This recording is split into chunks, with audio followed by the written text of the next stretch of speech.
بسم الله الرحمن الرحيم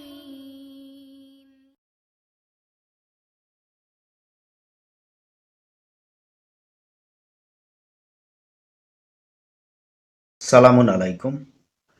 কোরআন মুসলমানদের জন্য শাশ্বত চূড়ান্ত এবং যেটা নিয়ে কোনো ডাউট নেই। মানুষের মুক্তির জন্য আল্লাহ কোরআন নাজিল করেছেন এবং সেই কথাগুলো অসংখ্য জায়গায় বলেছেন আল্লাহ তাআলা। একটা সময় কাগজ ছাপাখানা ছিল না। তখন কোরআন সংরক্ষণের জন্য মূলত হচ্ছে যে কোরআন মুখস্থ করত। এই হাফেজরা জীবন্ত কোরআন ছিলেন এবং বিভিন্ন প্রান্তে কোরআন প্রতিষ্ঠার জন্য ছড়িয়ে পড়েছিলেন।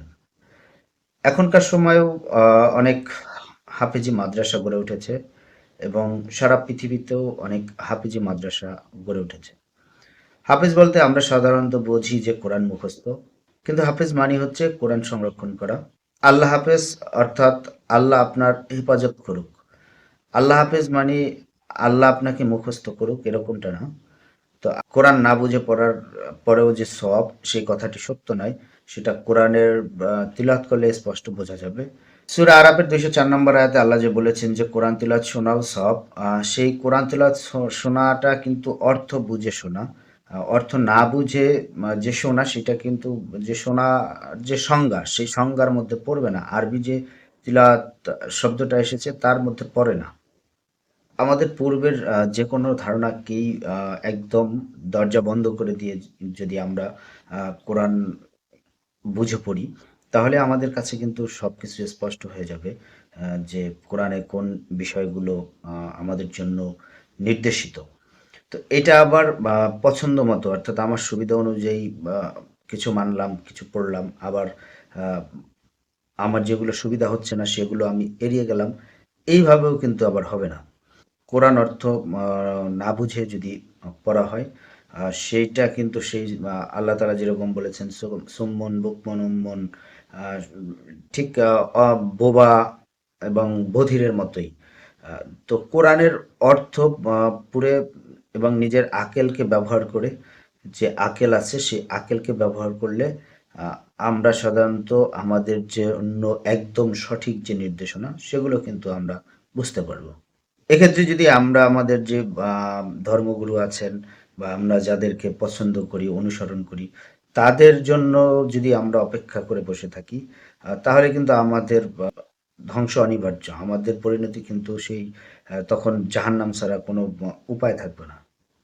নিজে যাচাই-বাছাই না করে তাদেরকে অন্ধ অনুসরণ করা, এই অন্ধ অনুসরণ করার জন্য কিন্তু হচ্ছে যে আমাদের নিজেদেরই শাস্তি ভোগ করতে হবে।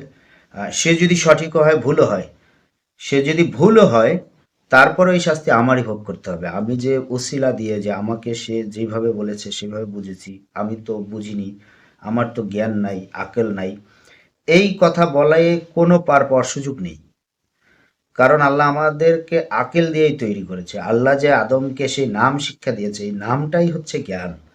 এই জ্ঞানের জন্যই ফেরেশতারা আদমকে সিজদা করেছিল। কোরআন বুঝে পড়ার সুবিধা হচ্ছে যে কেউ যদি আপনাকে আমাকে কোনো ফতোয়া দেয়, তাহলে আমি খুব সহজেই তাকে প্রশ্ন করতে পারবো যে এটা কোরআনের কোথায় আছে, কিভাবে আছে? বা আমি নিজে যাচাই বাছাই করেও বিষয়টা বুঝতে পারবো যে এটা কোরআনে সত্যি আছে কিনা, থাকলে কোন অবস্থায় আছে, কতটুকু জোর দেওয়া হয়েছে, কি অবস্থায় আছে, নিজেই যাচাই করার সুযোগ আছে। এক্ষেত্রে কোনো বিষয় বুঝতে বা সমস্যা বা অসুবিধা হলে কয়েকটা বা অনুবাদকে কিন্তু অনুসরণ করে তারপর নিজের যে বুদ্ধি আছে সেইটা দ্বারা চিন্তা করলে আপনি সঠিক বিষয়টা আ বোঝা যাবে। কাউকে অন্ধের মতো অনুসরণ করে যদি তার কথা মতো অ চলা হয়, আ সেইটা কিন্তু আমাদের বিপথেও নিয়ে যেতে পারে। এক্ষেত্রে একটা ব্যাপার হচ্ছে যে, যেই বিষয়গুলো ধর্মের রীতি-রেওয়াজ কোরআনে স্পষ্ট নাই বা কোরআনে নাই সেগুলো কিন্তু হাদিসেও নেই। এবং সেগুলো হাদিস হিসাবে বা সেগুলো ধর্মের রীতি-রেওয়াজ হিসাবে মানতে আমরা কেউই বাধ্য নই। এক্ষেত্রে কিন্তু আম সকল যে বিশিষ্ট আলেমগণ আছেন, তারপরে আইয়াম মুজতাহিদিনরা যারা আছেন, তারাও কিন্তু সবাই একমত যে কোরআনের বাইরে কোনো কিছুই ধর্মের কিন্তু অবশ্যই পালনীয় বিষয় নয়। ইমাম আবু হানিফা সহ আমাদের কাছে যে পরিচিত অনেক বড় বড় ইমাম, তারপর মুস্তাহিদিন, তাদের প্রত্যেকের যে বই, হাদিসের কিতাব, আহ, কিংবা ইমাম বুখারীর যে হাদিস সংকলনের কিতাব, প্রত্যেকেই কিন্তু তাদের যে ভূমিকা, বইয়ের ভূমিকা, লেখার ভূমিকায় কিন্তু বলেছেন যে কোনো হাদিস যদি কোরআনের সাথে অসামঞ্জস্যপূর্ণ হয়, সেই হাদিস অকার্যকর, সে হাদিস বাতিল, অর্থাৎ সেই হাদিস শরীয়তের বিধান হিসাবে প্রযোজ্য হবে না। দুনিয়ার কোনো আলেম কিন্তু এই কথাটা বলেননি যে আমার উম, এই ফতোয়া কোরআনের সাথে সাংঘর্ষিক হলেও এটা কিন্তু আমলযোগ্য, এমনটা কিন্তু কোনো আলেম বলেননি। সারা দুনিয়ার যত ফতোয়াই আছে, যত মতই আছে, সমস্ত ফতোয়া কিংবা মত যদি একত্রিত করা হয়, সে একত্রিত করার পরে যদি সেগুলো সঠিক হয়, সেই সঠিকটা বোঝার জন্য শুধুমাত্র কোরআনের কাছে আসতে হবে। কারণ কোরআন হচ্ছে যে সেই পাথর, যেই পাথর দিয়ে আপনার সেই আনিত নানান রকমের ধর্মগুরুদের থেকে যে বিষয়গুলো নিয়ে আসা, সেগুলোকে পরিমাপের একমাত্র উপায় কোরআন। একটা সময় এই ধর্মের নানান রকমের যে কিতাবাদি, বিশেষ করে হাদিস, ফিকা, ফাজাইলে আমল সহ এই নানান রকমের গল্প কাহিনী, কিচ্ছা সম্বলিত যে বই, সেগুলো সামনে আসায় ধর্ম আহ, থেকে কিছুটা বিচ্যুতি ঘটে আমার। তারপরে যখন কোরআনকে বা যতটুকু আমার আকেল আছে তা দিয়ে অনুধাবন করার, অনুভব করার, বোঝার চেষ্টা করলাম। তারপরে মনে হয়েছে যে এই কোরআনের পরে যেগুলো আছে, হাদিস, ফিকা, ফাজায়েলে আমল, এই বিষয়গুলো বা সেই সব জায়গায় ঠিক আছে, যে কিচ্ছা কাহিনী আহ, বা উপদেশ, কিন্তু কোরআন হচ্ছে নবীজি সাল্লাল্লাহু আলাইহি সাল্লামের হাদিস, যেটা তিনি বর্ণনা করেছেন একমাত্র আল্লাহর পক্ষ থেকে, আল্লাহর বাণী হিসাবে। এর প্রতি প্রতিটা মুসলমানের ঈমান আনা একেবারে বাধ্যতামূলক এবং বিশ্বাসের অংশ। এই কোরআনের একটা শব্দ বা অবিশ্বাস বা সংশয় কাজ করলে সেইটা ঈমানের ক্ষেত্রে বাধা হতে পারে। আরেকটা বিষয় হচ্ছে যে আল্লাহর বাণী কিন্তু শুধু কোরআন নয়, এর মধ্যে বাইবেল, তাওরাত সহ যে আসমানি কিতাব, সেই বিষয়গুলোর প্রতিও আমাদের নিঃশর্ত বিশ্বাস রাখতে হবে যে এগুলো আল্লাহর বাণী। তো আমাদের মুসলিম হিসাবে আমাদের সবার কাছে একটা সমুদ্রিত বিষয় হচ্ছে যে তাওরাত কিংবা বাইবেল, এই যে ইহুদিদের যে কিতাব বা খ্রিস্টানদের যারা আছে, সেগুলো সময়ের প্রেক্ষিতে পরিবর্তন হয়েছে। এগুলো মুসলিম বিশ্বে বা মুসলমানদের আহ, ইয়াতে শোনা যাচ্ছে, কিন্তু সেই কথা কিন্তু আল্লাহ কোথাও বলেননি। আল্লাহ বলেছেন যে এই বিষয়গুলোর মধ্যে কোনো পার্থক্য করা যাবে না। হাদিস সত্য মিথ্যা, জাল জয়ীফ সহি, যা কিছু হতে পারে, এটা সারা দুনিয়ার মুহাদ্দিসরা সকলেই একমত এবং সকলেই এটা বিশ্বাস করে।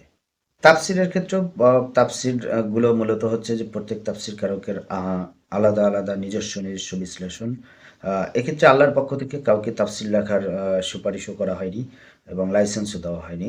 আপনি আমি যে কেউই তাফসির লিখতে পারি এবং যে কেউই তাফসির লিখেছে, অনেকেই তাফসির লিখেছে, যে তাফসির ইবনে আব্বাস, তাফসির ইবনে মারিফুল কোরআন, তাফসিরুল কোরআন, তাহফিমুল কোরআন,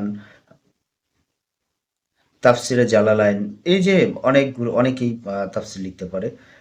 এবং এর মধ্যে আবার একটা বিষয় শোনা যাচ্ছে যে তাফসির ইবনে আব্বাস যদি অস্বীকার করা হয় তাহলে নাকি আবার আহ, অনেক বড় একটা ইমানের হুমকির ব্যাপারও আছে।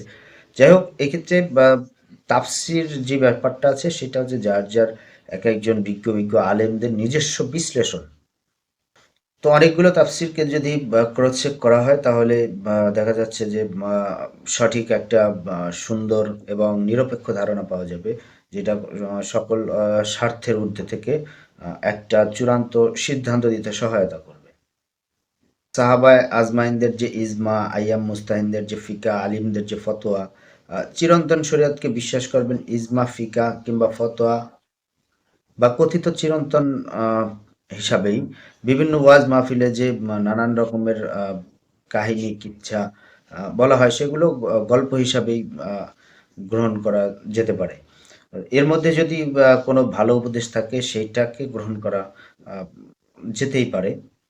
কিন্তু এগুলো বা শরীয়তের বিধান হিসাবে বা ফরজ ওয়াজিব হিসাবে যদি রিসিভ করা হয়, সেটা কিন্তু ধর্মীয় যে আমাদের আদেশ আছে, সেই আদেশের পরিপন্থী হতেও পারে। দাড়ি, টুপি, হিজাব, নিকাব, এই যে এই বিষয়গুলো ফ্যাশন হিসাবেও আপনি নিতে পারেন, কোনো বিষয় না। কিন্তু এগুলো যখন আমার উপরে বাধ্যবাধকতামূলক হিসেবে আরোপ করা হয়, ধর্মীয় যে বিশেষ বিধান হিসাবে আরোপ করা হবে, ধর্মের যে মূল গ্রন্থ আল কোরআন, তার সাথে ক্রোধযোগ করে দেখবেন। যদি এগুলো তার সাথে সম্পর্কিত হয়, তাহলে গ্রহণ করা যেতেই পারে। কিন্তু কোরআনের বাইরে আপনি কোনো ফ্যাশনকে চয়েস করে নিতেই পারেন, কিন্তু এগুলোকে যদি আপনি ধর্মীয় বিধিবিধান হিসাবে চালানোর চেষ্টা করেন, এগুলোর সওয়াবের পরিবর্তে বরঞ্চ উল্টো গুনাহও হতে পারে। যেমন আল্লাহ তাআলা যেরকম বলেছেন যে রসনা বিলাস, অর্থাৎ আনন্দ বা বোঝার জন্য, উপভোগ করার জন্য ও নয়, বরঞ্চ যদি একান্তই বাধ্য হয়, তাহলে কিন্তু শুকর খাওয়াও কিন্তু পাপ হবে না। আল্লাহর প্রদত্ত যে বিধিবিধান আছে, সেই বিধিবিধানের বাইরে যে ধর্মীয় বিধিবিধান হিসাবে জোর করে কিছু চাপিয়ে দেওয়া, সেই সম্পর্কেও কিন্তু কোরআনের সুস্পষ্ট আয়াত আছে। যে কোনো কিছু জোর করে ধর্মের বিধান হিসাবে চাপিয়ে দেওয়া, এটার জন্য কিন্তু অনেক বড় শাস্তির ঘোষণা আছে। যেটা আল্লাহ ফরজ করেননি, অন্য কেউ ফরজ করার জন্য চাপাচাপি করছে।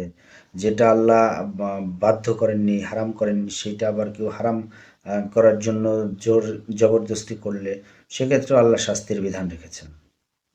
আপনি আমি যেটা করছি সেটা যদি না জেনেই করে থাকি, তাহলে সেটার উদ্দেশ্য কিন্তু সঠিক নাও হতে পারে।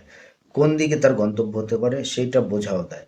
আল্লাহ তার রাসূলের আনুগত্য করো, একথা বলেছেন। এর অর্থ, যদি রাসূলকে আল্লাহর সমকক্ষ চিন্তা করা হয়, তাহলে খুনা-টুনার কোনো বালাই নেই। এখানে সরাসরি সে আবু জাহেলের মতোই কাফের।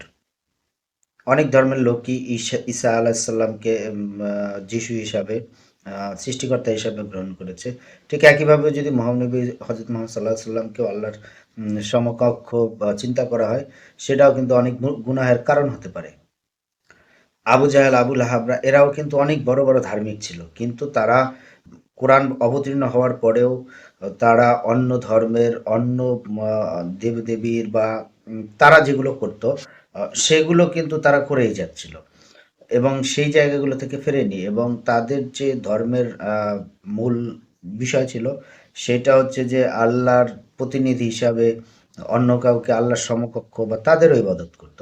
তো আমরা দিন শেষে যদি সেই তাদের মতোই একই রাস্তায় হাঁটি, তাহলে তাদের সাথে আমাদের কোনো পার্থক্য থাকবে না।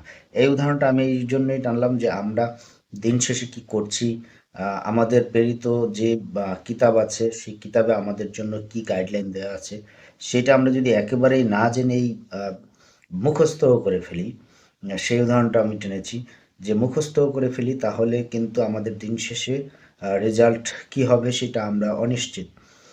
এবং আমাদের কাছে যেহেতু গাইডলাইন দেয়া আছে, সেহেতু সেই গাইডলাইনটাকে আমরা যদি জেনে বুঝে পড়ার চেষ্টা করি, তাহলে দেখা যাচ্ছে যে আমরা কি করছি, কোন উদ্দেশ্যে করছি এবং কতটুকু আমাদের জন্য করার জন্য বলা হয়েছে, কোনগুলো করা না করলেও হবে, ঐচ্ছিক, সব বিষয়গুলো কিন্তু আমাদের কাছে একেবারে স্পষ্ট হয়ে যাবে। নিজ নিজ গবেষণা, নিজ নিজ আকেলকে কাজে লাগিয়ে এই নিজের যে পরপারের জীবন, পরপারের জিন্দেগি, তার জন্য প্রস্তুত হতে হবে। এবং যখন আবার আমরা সেই আল্লাহর যে সূরা মুলকের 10 নম্বর আয়াতের সেই লোকদের মতো আমরা যাতে না বলি যে হায় আফসোস, আমরা যদি আমাদের নিজেদের আকেলকে কাজে লাগাতাম, তাহলে এই জাহান্নামের আগুন আমাদেরকে স্পর্শ করতো না। আমরা আমাদের জন্য যে প্রেরিত কিতাব আল কোরআন, তাতে কি উল্লেখিত আছে আমাদের জন্য, কি নির্দেশিত আছে, সেগুলো আমরা যদি চর্চা করি, পড়ি, তাহলে আমরা বুঝতে পারবো যে আমাদের জন্য কোনটা আবশ্যকীয়। তো আল্লাহ তাআলা আমাদেরকে সেই শুভবুদ্ধির উদয় করুক এবং আমাদেরকে হেফাজত করুক। সবাই ভালো থাকবেন। সালামুন আলাইকুম।